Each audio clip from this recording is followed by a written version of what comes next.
tingnan nyo to. Yan o, kita nyo. Ito, kung naka-welding na. Pero actually dapat ito hindi wini-welding. Itong coupling plans na to hindi dapat wini-welding. Para mag-adjust ka, mahahatak siya pababa. Doon ka na sana mag... Ito, sapat na tong kunya na to. Itong key. Para hindi siya umikot. Tapos itong adjuster naman na ito, para hindi siya mahatak pababa, pataas, kasi may thread dyan nakakonect sa shafting yan. Kaso nga lang, winilding nila, hindi ko alam bakit.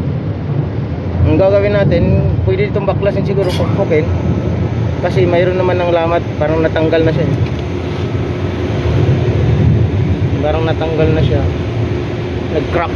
Kayang tanggalin, subukan kong pukpukin, natanggal ko, i-grind pa rin natin para pag salpak, ma-adjust ulit. Subukan natin pukpukin.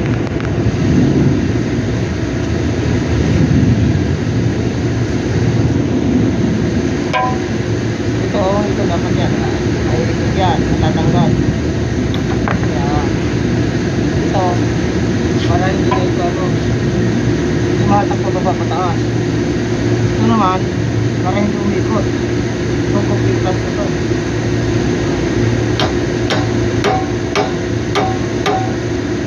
Kaya pala ko yung building.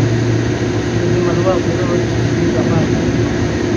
Kasi hindi mo ma-adjust na. Tapit ka ng motor. Dapat may tungkol niya. Yan, tagal na. Ayan, ito.